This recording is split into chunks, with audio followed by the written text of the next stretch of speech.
इतने लोगों की तबाह हैं, इतने लोगों के मिजाज हैं। कुछ लोगों के मिजाज में बड़ों की खिदमत होती है, उनको सुकून मिलता है।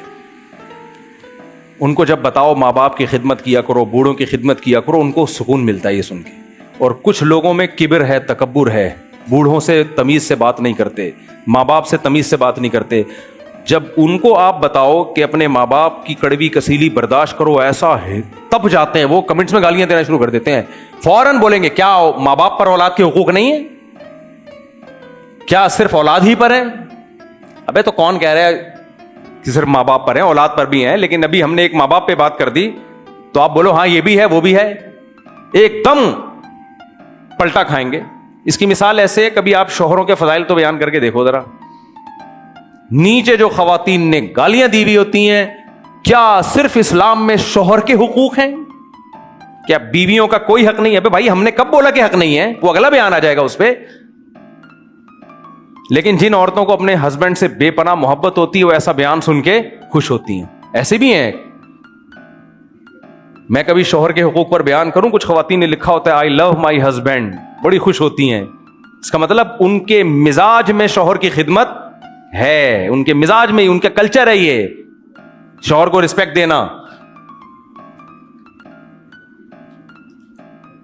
तो मैं ये मिजाजों की मिसालें क्यों दे रहा हूं आपसे?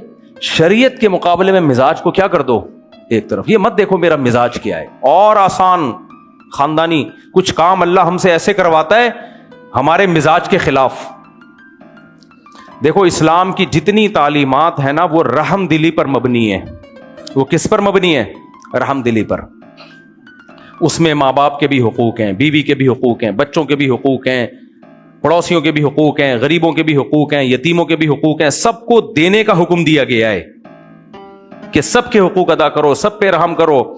नबी ने फरमाया अर्रिफ़्क़ु मा काना फ़ी शैइन इल्ला ज़ाना व मा नुज़िअ अन शैइन इल्ला शाना। जब भी नरमी निकल जाती है ना किसी शख्स से तो उसके हर काम में शर पैदा होता है, और जब किसी के मिजाज में सख्ती आ जाए उसके हर अच्छे काम में भी फसाद पैदा होता है।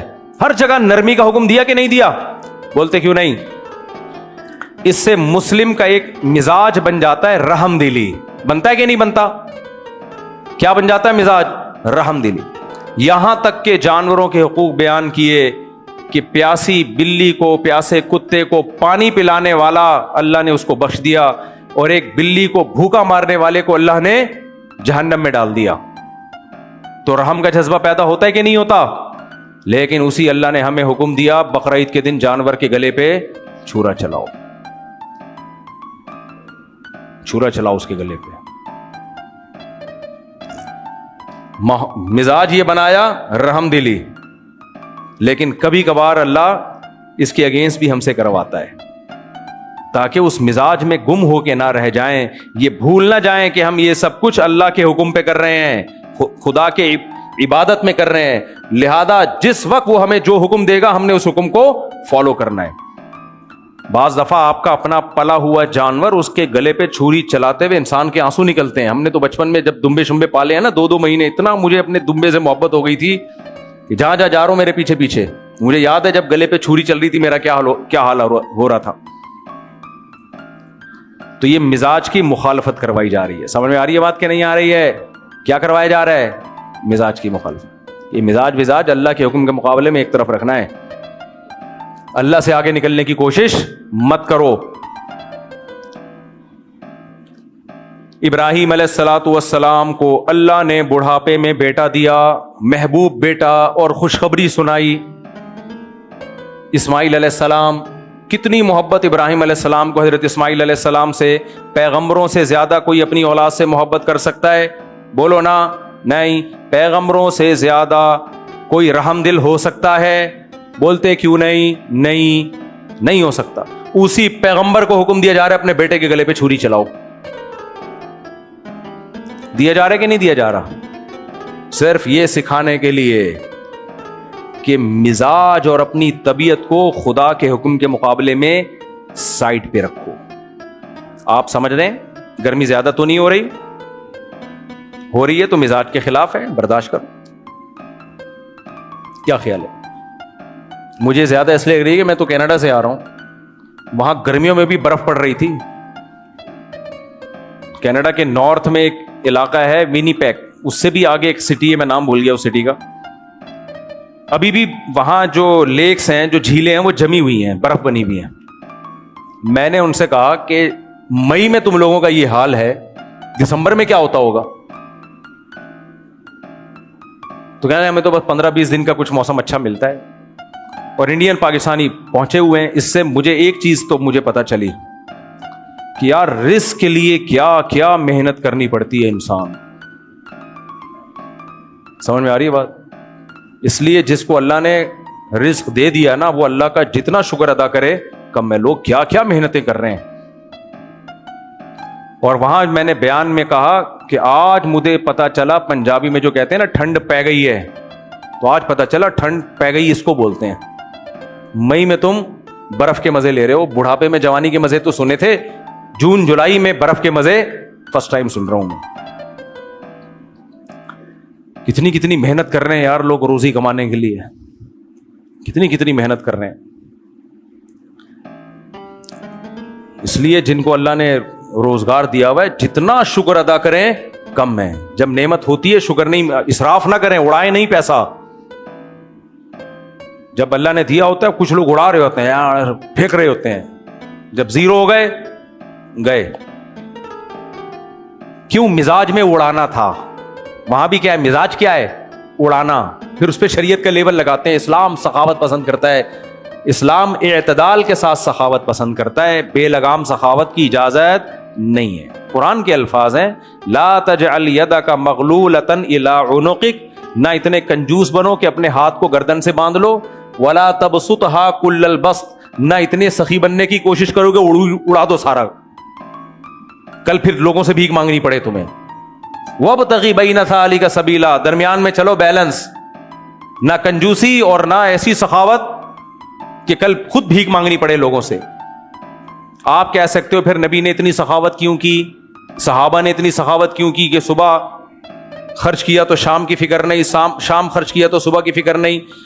उन्होंने इसलिए किया ऐसा, और उनको इसलिए इजाजत दी गई कि उनके बारे में नबी को मालूम था। जैसे हजरत अबू बकर ने सारा माल खर्च कर दिया, अल्लाह के नबी को मालूम था कि जब इनके घर में फाके पड़ेंगे तो ये फिर भी किसी से मांगेंगे नहीं, बर्दाश्त करेंगे। समझ में आ रही है बात कि नहीं आ रही है? आम आदमी की ये कंडीशन नहीं, मेरी और आपकी ये कंडीशन नहीं है। और खास तौर पे बीवी बच्चों वाला तो ये कर ही नहीं सकता। नबी को मालूम था अबू बकर सारा माल ले आए हैं, शाम को घर में फाके होंगे तो ना अबू बकर परेशान, ना उनकी ज़ौजा परेशान, ना उनके बच्चे परेशान, सब्र करेंगे ये सोचकर कि ये किसकी तरफ से आजमाइश है? अल्लाह की तरफ से। तो जिसमें इतना सब्र हो ठीक है। आजकल ऐसा सब्र मार्केट में क्या है? शार्ट है। और ज्यादा फंटर नहीं बना करो। बहुत मजहबी स्कॉलर कहते हैं मैं तो हूं, हम तो नहीं है। मैं तो अपने बारे में कहता हूं मेरे अंदर तो नहीं है भाई इतना सब्र। हमें तो एक पराठा ना मिले एक टाइम का, हमारा दिमाग खराब होना शुरू हो जाता है। क्या ख्याल है? तो क्यों फंटर बन रहे हो? जितने हो उतने रहो ना। क्या ख्याल है? और शरीयत ने इजाजत दी है। बहुत से सहाबा का सारा माल नबी ने कबूल नहीं किया, इसलिए कबूल नहीं किया कि भाई कल आजमाइश आ सकती है। तो जरूरत, जब एक चीज लाजिम नहीं है तो क्यों अपने आप को पर आजमाइशें डाल रहे हो? हर शख्स अबू बकर जैसा थोड़ी है रजी अल्लाह अन्हु। आज मैंने बहुत से लोगों को देखा है मिजाज में सखावत है, उड़ा रहे होते हैं, उड़ा रहे होते हैं, उड़ा रहे होते हैं। कल जॉब गई, अब भीख मांगना शुरू। उस भीख से बेहतर नहीं था कि कुछ बचा लेते। वो सखावत नहीं होती। वो देखो, कुछ लोग देखने में लग रहा होता है बड़े सखी हैं, लेकिन असल में वो सखी नहीं होते। उनकी ब्रेकें फेल होती हैं, उनसे अपनी ख्वाहिशात कंट्रोल नहीं होती। जहां दिल किया खरीद लिया, खा लिया, ये कर लिया, वो कर लिया, उनसे अपनी ख्वाहिशात पे कंट्रोल नहीं हो रहा। उस कंट्रोलिंग पावर के फेल होने को वो सखावत का नाम दे रहे होते हैं। समझ में आ रही है कि नहीं आ रही? तो कुरान ने कहा इत्तदाल से रहो, जमा भी कर। उलमा ने बयान किया है कि आपकी जो आमदन हो ना, जितनी आपको सैलरी मिल रही है, कम से कम 1 साल की तनख्वाह जमा करके रखो। एक इतनी कि आज आप जॉबलेस हो गए तो 1 साल तक कम से कम आप सरवाइव कर सको। 1 साल आपके पास दोबारा कोई नया रोजगार तलाश करने का मौका हो। जो कर सकता है जमा, जो हैंड टू माउथ चल रहा है वो तो बेचारा कैसे करेगा। हाँ 20-20, 30-30 सालों का मत सोचो भाई, 1 साल काफी है, 1 साल बहुत है, 1 साल में मिल जाएगी इंशाल्लाह। और पैसा स्टोर करें गोल्ड की शक्ल में, पैसे की शक्ल में स्टोर किया तो इतना डीवैल्यू हो रहा है कि ऐसा ना हो कि साल के बाद आप बोलेंगे इसे तो दही भी नहीं आ रही। क्या ख्याल है? 2005 में जितने पैसों से सोना आता था, आज उतने पैसों से 1 पाव दही आ जाए बड़ी बात है। जो पैसा जिस तरह से नीचे जा रहा है ना, अल्हम्दुलिल्लाह, मजीद 5 साल रह गए तो और नीचे चले जाएगा। उन साहब की बात कर रहा हूं जो बहुत नेक आदमी है, जिनके लिए दुआ कहा। मैंने कहा कि अगर करूंगा तो मेरे लिए कौन दुआ करेगा। खैर, तो मिजाज मिजाज मिजाज, शरीयत कह रही है मिजाज नहीं। ये जो मैं 2-2, 3-3 शादियों की बात करता हूं, ये भी सूफी मिजाज लोगों को बुरी लगती हैं। इसको कहते हैं ये तो शहवत परस्ती है, ख्वाहिशात की गुलामी है।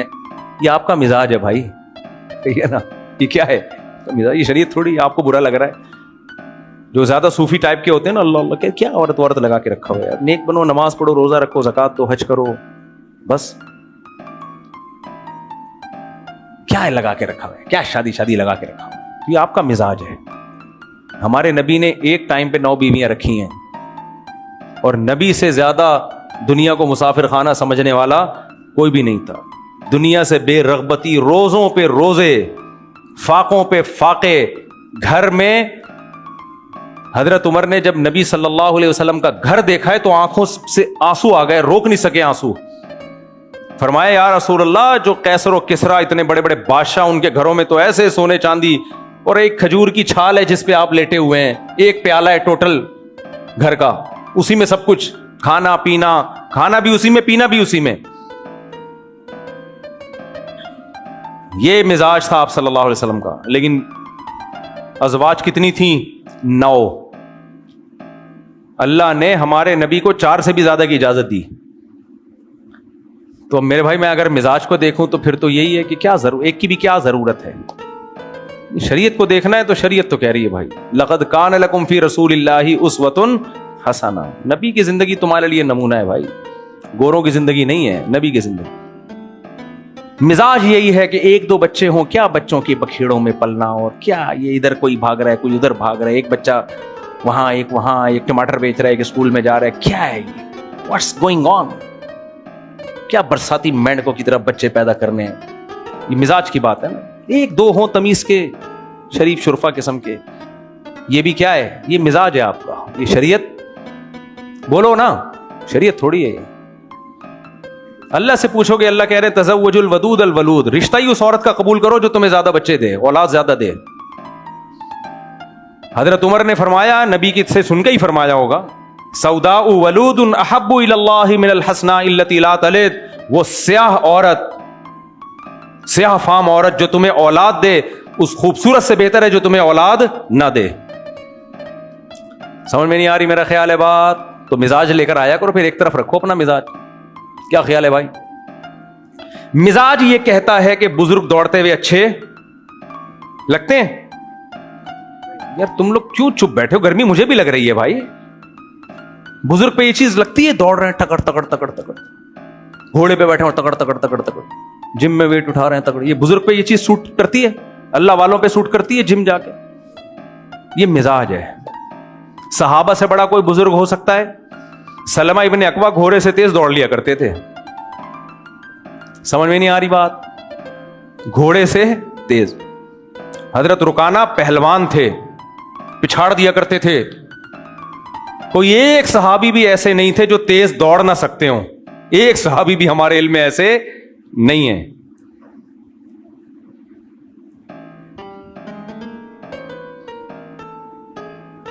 मिजाज को हटाओ, एक तरफ रखो।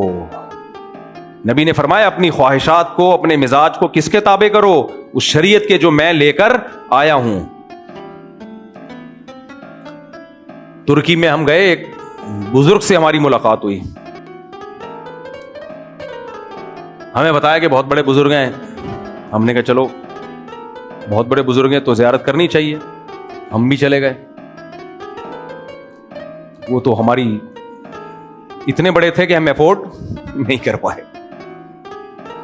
गीबत इसलिए नहीं हो रही कि आपको ये थोड़ी पता है किसकी बात कर रहा हूं। उनके मुरीदों का एक हल्का था, एक बड़ा सा जुब्बा पहना हुआ उन्होंने। हम जाके बैठे, हमने कहा जी अस्सलाम वालेकुम। मुझे लगा वालेकुम सलाम की थोड़ी सी मिस कॉल आई है, खाली कंफर्म नहीं था कि वालेकुम सलाम बोला है हजरत जी ने या नहीं बोला। शायद बोला होगा, हमने अच्छा गुमान रखा। लोगों ने बताया कि जी एक पाकिस्तान से आए हैं मौलवी साहब, आपसे मिलना चाहते हैं। उन्होंने कहा अच्छा जी। हमने कहा बुजुर्ग हैं भाई, अब जाहिर है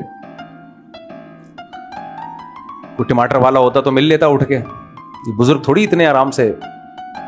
मैंने कहा मसरूफियत होगी, बाद में मिलेंगे, हो जाता है बाज दफा, कोई कैफियत तारी होती हैं, उस वक्त नहीं मिलता इंसान, या लोग बहुत मुसाफा करने वाले थक। मैं बदगुमान नहीं होता मैं जल्दी। मेरे भाई 1 घंटा जोर लगा लिया हमने, बुजुर्ग तो लिफ्ट कराने का नाम लिया ही। फिर वो बुजुर्ग जब अपने मुरीदों के साथ निकले, और मुरीदों का एक ऐसा हल्का 25-30, जहां जा रहे हैं जैसे मुर्गी नहीं होती 12 चूजे उसके साथ, मुर्गी यूं जाएगी, चूजे यूं, मुर्गी ने इधर टन मारा, चूजों ने इधर टन मारा, वो इस तरह से। मैंने कहा अपनी जिंदगी भी मुसीबत में डाली हुई है, दूसरों की जिंदगी भी। तो फिर हम लाइन में खड़े हो गए कि अब यहां से ये टन मारते हुए आएंगे तो अब हम मुसाफा करेंगे। नहीं भाई, ऐसे इशारा किया। हमने कहा कुछ जरूरत से ज्यादा पहुंचे हुए बुजुर्ग हैं, ये अफोर्डेबल नहीं। मौलाना शरफ अली थानवी रहमहुल्लाह ताला बड़े हकीम उल उम्मत थे, वाकई बुजुर्ग थे वो। ऐसी प्यारी बात लिखी, फरमाया लोग मेरे पास आते हैं खानका में, बैत होते हैं और बुजुर्ग बनने के लिए। फरमाया इंसान बनने की कोशिश किया करो, बुजुर्ग बनने की कोशिश मत करो। और फरमाया हम भी यहाँ इंसान बनाएंगे, तुम्हें बुजुर्ग नहीं बनाएंगे। इंसान का बच्चा बन जाए बस काफी है। जो इंसान का बच्चा होता है वही बुजुर्ग होता है। तो एक अब ये वाले बुजुर्ग डंड पेल सकते हैं जो इतने नेक हो, इनको कोलेस्ट्रॉल हो जाएगा, डॉक्टर कहेगा भागो, फिर भी ये कहेंगे कोलेस्ट्रॉल का डब्बा बन के मर जाऊं मैं हार्ट अटैक से, भागूंगा नहीं, क्योंकि मेरे वकार के खिलाफ। क्यों बिला वजह वकार की चादर ओढ़ के रखी हुई है यार, इतनी नॉर्मल रहो यार।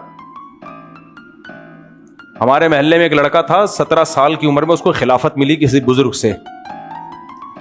मेरे पास आया कि मुझे हमारे हजरत जी ने खिलाफत दे दी है। मैंने कहा बेटा तुम्हारी ना बंटे खेलने की उम्र है, अभी खिलाफतों की उम्र नहीं है, तुम्हारे बुजुर्ग ने तुम्हें बिगाड़ा है।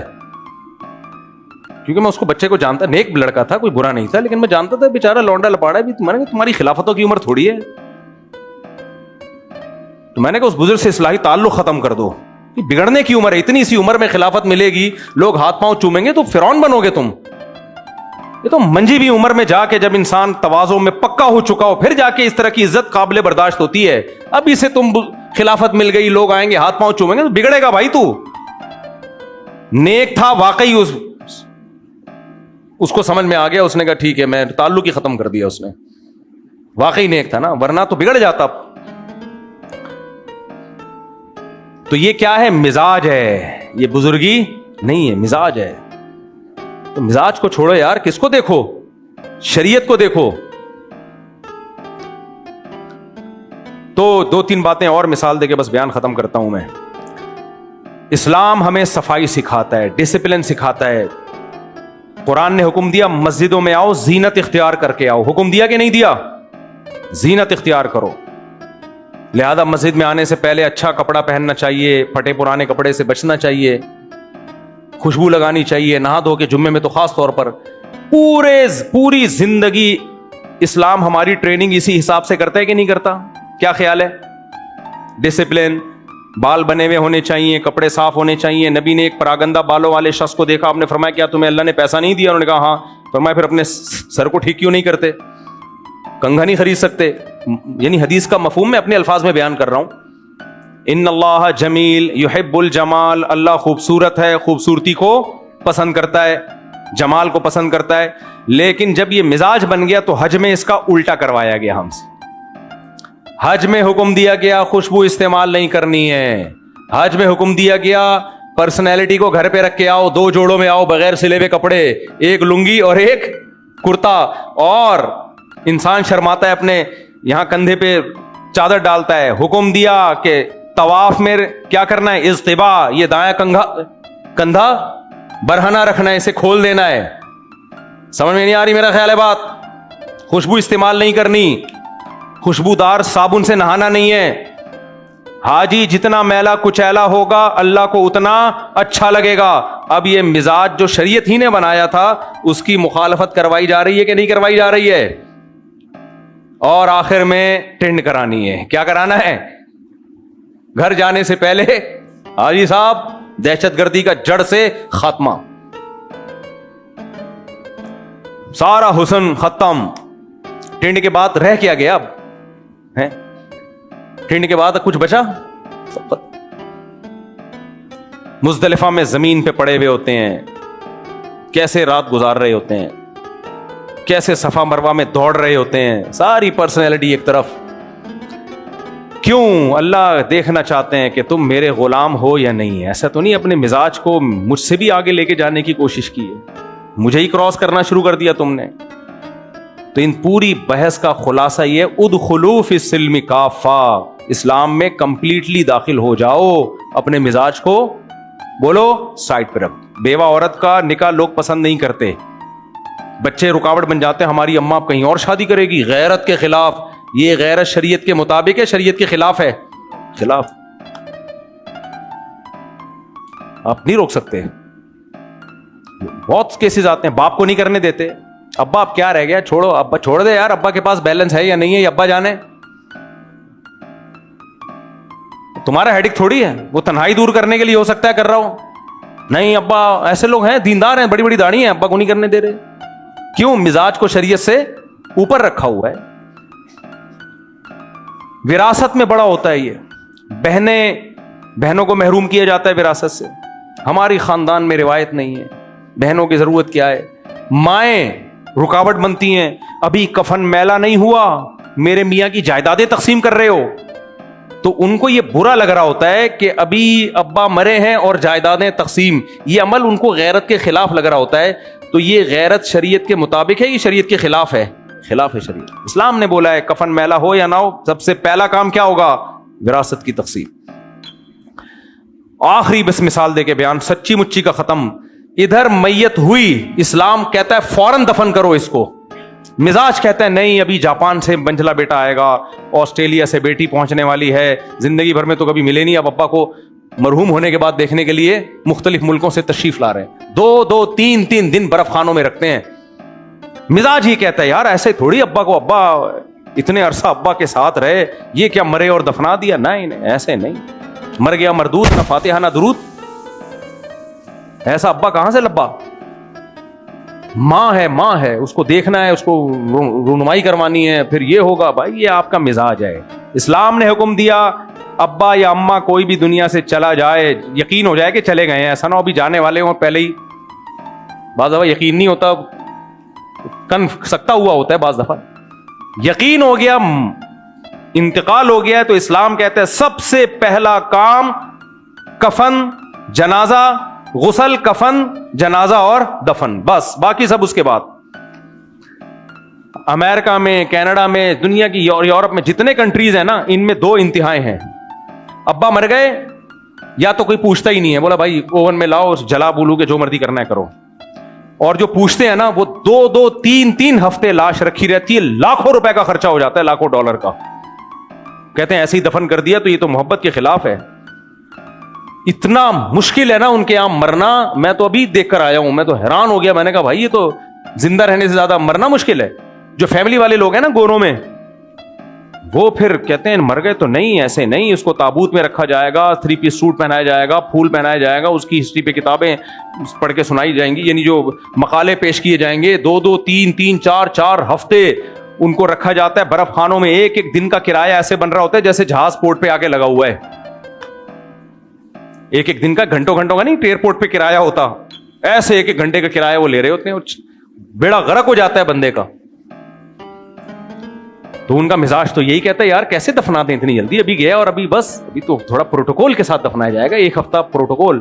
तो ये मिजाज है, ये किसके खिलाफ है? शरीयत के खिलाफ। इस्लाम कहता है जैसे ही डेथ हुई है सबसे पहला काम गुसल, कफन और ताबूत इस्लाम के खिलाफ है। ताबूत में दफनाना जायज नहीं, इल्ला ये कि बहुत शदीद जरूरत हो।